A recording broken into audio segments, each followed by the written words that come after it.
Samuel Lester wasn't just another waiter at the Grove. He had an exceptional gift for making customers feel valued, regardless of their background. With his easygoing smile and calm demeanor, Samuel had quickly become a favorite among the regulars. To him, every person deserved respect, whether they walked in wearing a tailored business suit or a pair of worn-out jeans. That quiet Tuesday afternoon, the restaurant was unusually still. Soft jazz hummed gently in the background as the staff went about their tasks, setting tables, polishing glasses, and tidying up. The tranquil atmosphere was interrupted by the sound of the doorbell chiming. Samuel instinctively looked up to see a striking woman entering, flanked by two sharp-looking men in suits. It was immediately clear she wasn't an ordinary guest. Samuel recognized her right away, Melania Trump. Yet, as always, he treated her with the same warmth and professionalism he extended to everyone else. Approaching her with his signature calm, he greeted her as though she were any other diner. "Welcome to the Grove," he asked, his smile unwavering. Melania gave a small nod and gracefully chose a booth by the window. Samuel led the way, handing her the menu with practiced ease. "Take your time," he said, his tone warm and genuine. Melania scanned the menu quickly and placed a simple order, a cheeseburger and soda. Samuel made no comment on the modest choice, simply nodding politely. "Coming right up," before heading to the kitchen. As Samuel passed by the front desk, his manager, Mr. Walter, intercepted him, his expression tense. "Do you know who that is?" Walter asked in a sharp whisper. Samuel glanced over his shoulder at the booth and shrugged. "No, sir. Should I?" "That's Melania Trump," Walter hissed. "Her husband is, you know, the former president. We cannot mess this up. Stick to the basics. No small talk, no unnecessary interactions, and for heaven's sake, don't make us look bad." Samuel nodded, masking his irritation at the unnecessary drama. He focused instead on preparing her order with the same care he put into every meal. When the cheeseburger and soda were ready, Samuel carried them to her table. "Here you go. Enjoy," he said, placing the plate down. Melania glanced up, offering a quiet. Samuel returned to his other tables, though he kept an eye on the booth. He couldn't help but admire the quiet composure she carried, despite the attention her presence drew. As Melania prepared to leave, something caught Samuel's eye. On the booth seat where she had been sitting lay her wallet, forgotten in the rush. Without hesitation, Samuel picked it up and called out, "Excuse me, ma'am, you forgot this." Melania turned back, pride flickering across her face as Samuel handed her the wallet. Her expression softened into a faint smile. "Thank you," she said sincerely. Samuel nodded, watching as she exited the restaurant, the doorbell chiming softly behind her. It was just another day at the Grove, but Samuel knew moments like these mattered. Showing kindness, Samuel smiled and nodded, his composure unwavering. But as he returned to his duties, he could feel Walter's glare boring into him from across the room. The rest of the evening passed uneventfully. The dinner rushed, but as the last few tables cleared, Walter summoned Samuel to his office. The tone in his voice was cold and clipped. "You're fired," Walter declared, his face devoid of sympathy. Samuel froze, his mind reeling. "What?" he asked, struggling to process the abrupt dismissal. "You broke," Walter said, his voice like ice. "You could have jeopardized our reputation. Do you even realize who you were serving?" Stunned, Samuel stared at his boss, searching for an explanation that might make sense of this injustice. But there was nothing. Walter simply folded his arms, his decision final. Without another word, Samuel left the office and walked out into the cool night air. The weight of injustice settled heavily on his shoulders as he made his way home. His apartment was eerily quiet when he arrived. That silence stretched into the next morning as Samuel sat on his couch, his laptop open in front of him. Job listings blurred together on the screen as he scrolled aimlessly. No matter how hard he searched, nothing seemed right. He had poured years into his career at the Grove, investing his heart and soul into the work, and now it was gone, torn away over something so trivial. Frustration and despair coiled in his chest as he finally shut the laptop, leaning back with a sigh. Just as he was about to give up for the day, his phone buzzed on the coffee table. He glanced at the screen. The number was unfamiliar. "Hello?" Samuel answered hesitantly, expecting either a telemarketer or a wrong number. "Is this Samuel Lester?" a deep voice asked. "Yes.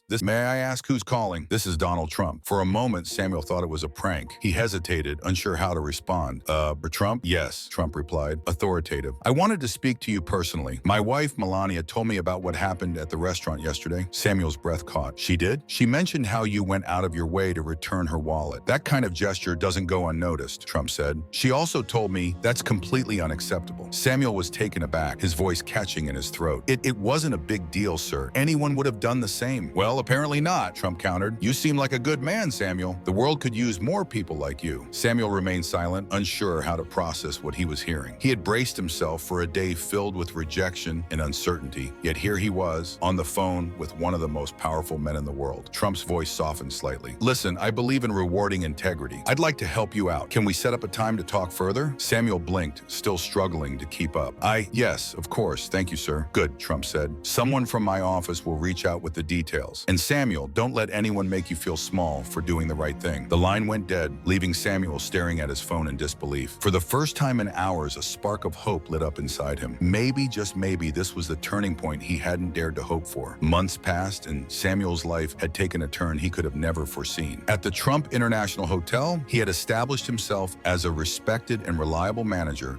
His dedication to excellence didn't go unnoticed. The staff admired his leadership, valuing his calm demeanor and fair approach. Guests often commended him for his attention to detail, his ability to solve problems with ease, and the warmth he extended to everyone who walked through the hotel's grand doors. For Samuel, it was a completely different world from the Grove. The high ceilings, gleaming marble floors, and glittering chandeliers of the hotel were a stark contrast to the modest restaurant he once called home. And yet, the importance of kindness, respect, and integrity were what continued to define him in his new role. One evening, after wrapping up another successful day, Samuel received an unexpected invitation. Delivered in a crisp envelope embossed with gold lettering, it read, "You are cordially invited to a private dinner with the Trump family." Samuel reread the note several times, his heart racing. Why had they invited him? What would he say? On the evening of the dinner, Samuel arrived at the Trump International Hotel's private dining hall dressed in his best suit. The grandeur of the space left him momentarily awestruck. Massive crystal chandeliers hung like glowing sculptures, casting soft golden light over the room. The walls were adorned with intricate patterns, and the dining table was set with the finest china and silverware. Soft classical music played in the background, completing the atmosphere of elegance. As Samuel was shown to his seat, he felt a mix of excitement. He was used to managing high-pressure situations, but this was different. This was personal. A hush fell over the room as Melania Trump entered, her graceful presence commanding attention. Dressed elegantly, she walked over to Samuel with a warm smile. "Samuel," she began, her voice soft but full of sincerity. "That day at the restaurant, you showed me a kindness I won't forget. You could have ignored the wallet or treated me differently because of who I am. You helped without hesitation. That says so much about your character, and I want to thank you personally for that." Samuel stood. "It was just the right thing to do," he said modestly. "Anyone would have done the same." "Not everyone," Melania replied with a gentle shake of her head. "That's what makes you special." Moments later, Donald Trump rose from his seat at the head of the table. He held up his glass, commanding the attention of everyone in the room. "Ladies and gentlemen," he began, his deep voice echoing with, "Tonight we honor Samuel Lester, a man whose simple act of kindness reminds us all of what truly matters. In a world that often overlooks the value of integrity and compassion, Samuel stood out. He didn't ask for recognition or reward. He simply did the right thing. And that, my friends, is something worth celebrating." The room erupted into applause. Glasses clinked, smiles filled the space, and Samuel found himself at the center of it all. Though his cheeks flushed with humility, his smile reflected his gratitude. As the dinner progressed, the Trump family made Samuel feel completely at ease. Melania engaged him in genuine conversation, asking about his career. She seemed truly interested in knowing the man who had once been just a waiter, but now stood as a symbol of what kindness could achieve. Donald Trump, meanwhile, spoke about how much he appreciated Samuel's contributions to the Trump International Hotel. "Your work ethic, your dedication, and the respect you've earned from your team, it's remarkable," he said. "I'm proud to have you as part of the Trump family." By the end of the evening, Samuel felt something he hadn't in a long time, a deep sense of belonging. As he stepped out into the cool night air after the dinner, he reflected on the journey that had brought him here. From that quiet afternoon at the Grove, where he had simply returned a wallet, to this moment of recognition and respect, his life had changed in ways he could have never imagined. It wasn't the lavish setting, the applause, or even the new job that meant the most to him. It was the reminder that doing the right thing, no matter how small the act, could ripple outward, touching lives in ways one could never predict. Samuel's story reminds us all of an important truth. Kindness is never wasted. Each act of compassion, no matter how seemingly insignificant, has the power to create something extraordinary. Thank you for watching this story until the very end. If it touched you or inspired you, please like the video and share it with your friends. And don't forget to subscribe to our channel and turn on the notification bell for more inspiring and heartwarming stories. Have a wonderful day.